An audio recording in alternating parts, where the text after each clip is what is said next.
alcoholic. Is Clint Eastwood gonna tell me to get off his lawn, bro? All right. Look, we're all here to get better. Oh, I'm sorry.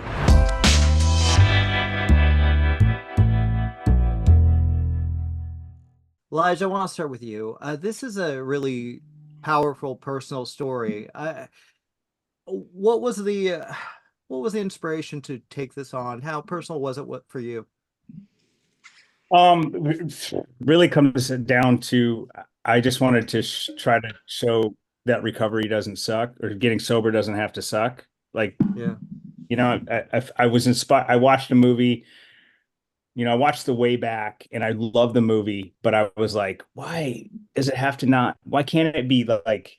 My experience with it was like it's so fun, and there's this new life and hope and comedy and absurdity and all this shit that goes with it, and it's just I don't ever see it in a movie, right? I always see the drab, depressing sort of way. So that was the inspiration, and then I always wanted to do like a baseball movie, and I was picking a friend up from a sober living to take him surfing, and it all kind of just, hey, that'll work. That could be fun. What better than watch a bunch of misfits from some sober living have to do something? And then we figured it out, and there you go. I don't think I've been more than 2 days without drinking in the last 15 years. Johnny, this is such a nice performance from you. I love Thank when you've been really stretching yourself as an actor. And for you, what was the appeal for taking on this role, and what were the challenges? Well, it was a great script, a lot of great actors involved, and I'm a father. I have 2 daughters.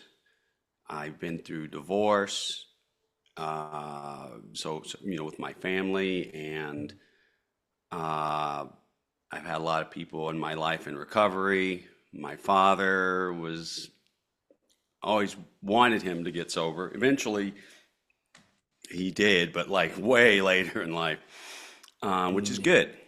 But Yeah. so I had a lot to draw on, and my oldest daughter worked on the film, and in the scenes where I was, and I needed off-screen lines from my film daughter, my daughter Madison would read those lines.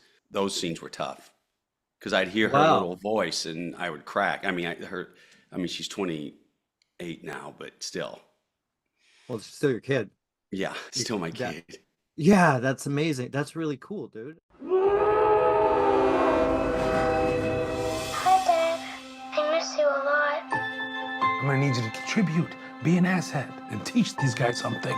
What was it like working with Johnny, working with Lige, and finding that not only these really sad, beautiful scenes of connecting with people who are struggling, but also kind of finding your voice, finding a connection. How did you both get involved? Let's start with you, GaTa. I got involved because I was able to link up with Lije, great director. Shout out to Lije, man. He met me at a coffee shop over there in Venice Beach, California. And he was just telling me he was a fan and, hey, what kind of roles do you see yourself playing? I'm like, man, I see myself playing a black skater. He's like, man, I got the perfect role for you. You're going to be a surfer. You're going to be an ex-ketamine user. And, it was dope to be able to work with him, being that he did Peanut Butter Falcon. And then as far as working with Johnny Knoxville, America's favorite Jackass, I grew up watching him all through high school. And just to see him transform into this great, amazing actor is dope. And then, just my own life, working on the Dave Show, working with Andrew Santino, I'm always hearing Bobby Lee's name.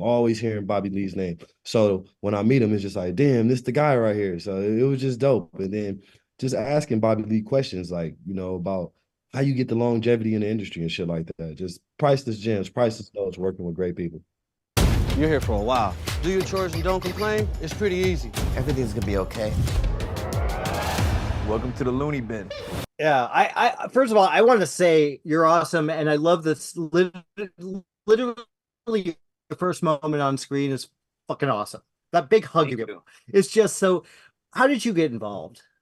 So, I've been a part of the LA 12-step world since I've been here, since '98. You know what I mean? So it's like, I got called through people in the program about the movie, and then as soon as I read it and I found out who was directing, I knew Lige from that world as well.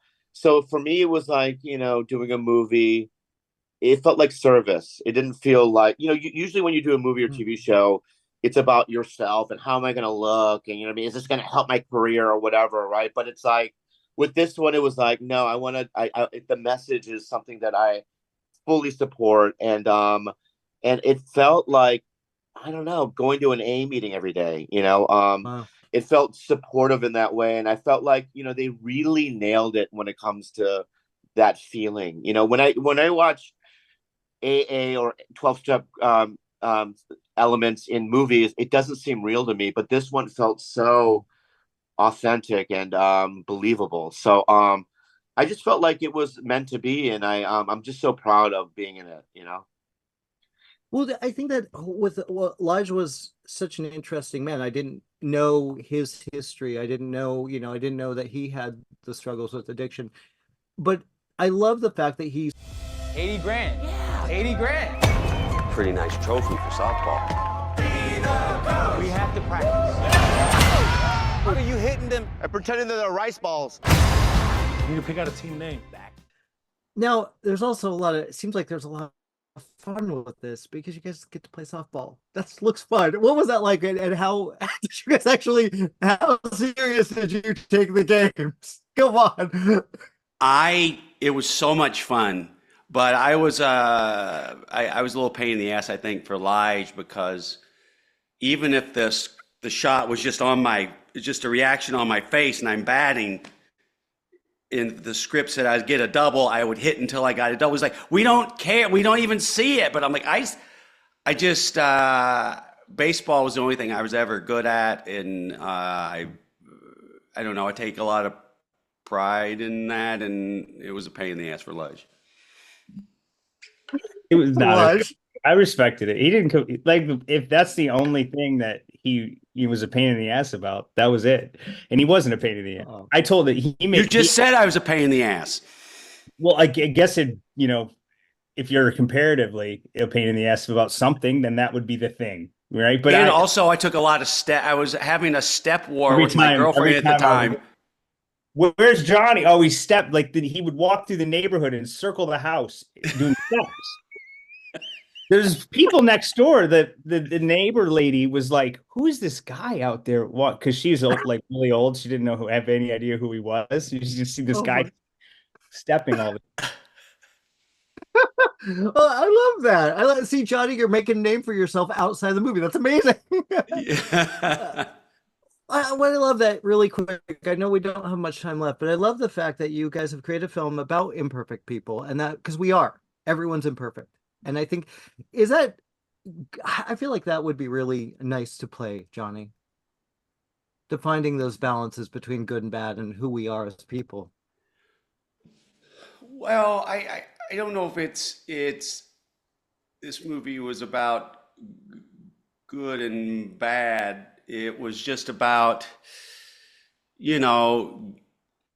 getting to a happy place in your life, and how that is achievable, from whatever you're suffering from, whatever you're distracting with, drugs, booze, women.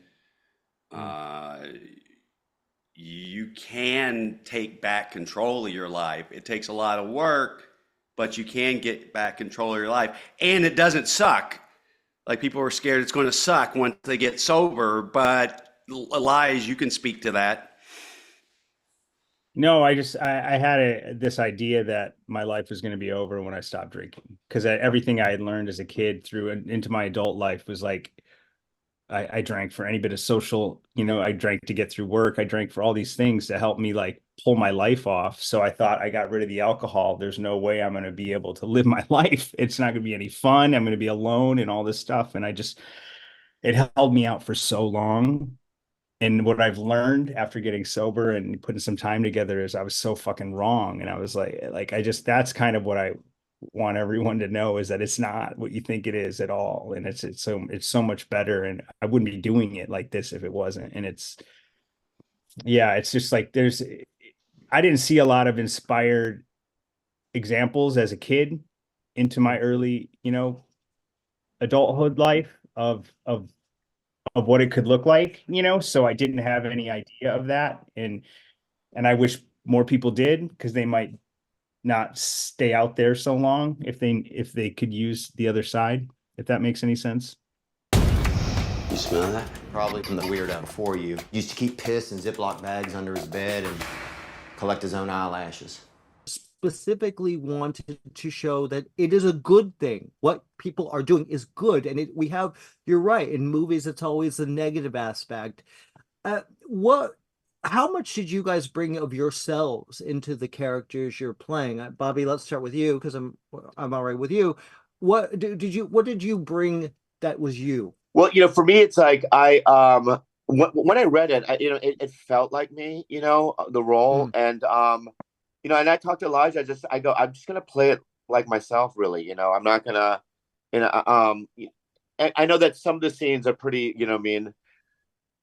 absurd. Some of my reactions in it are emotionally absurd, but we played with sort of the boundaries on it. So there were some tight takes where he was like, that was too much. But essentially, I felt the freedom just to be myself, because when you're around guys I've known, like Theo, I've known Theo for so long, I've known a lot of these guys, and so it just felt like I was in my living room or something, Yeah. Now, what about you, GaTa? What did you take from this, and what did you bring from that's you into this character? Well, as far as being me in the character, I connected already because of the battles that I faced with addiction with my parents. They were drug addicts and they died, and they're not here no more. And then, just me with my personal lifestyle and issues, being bipolar and dealing with anxiety. That's how I was able to connect with this role and put myself into it, because I've really been in a padded room for 72 hours. I've really been diagnosed as 5150. So I was just able to be myself, but just in a different way. Like in this way, I was more so giving the help instead of getting the help. I was getting help, but I was also helping people in this movie by saying, hey, these are the rules of the house, Morris. Like, do this, do that. I was kind of like a leader when I'm usually following other people's footsteps and finding inspiration to get better. GaTa, you're a fucking amazing man. I have to say that's cool. I didn't know you went through that, and my heart goes to you, and I think what you've done is impressive. Really fucking impressive. So I just want to say that. Yeah, you guys are great. I really hope people see this movie. I think it's important. We got to wrap up, but thank you guys so much. Thank you so much for having us.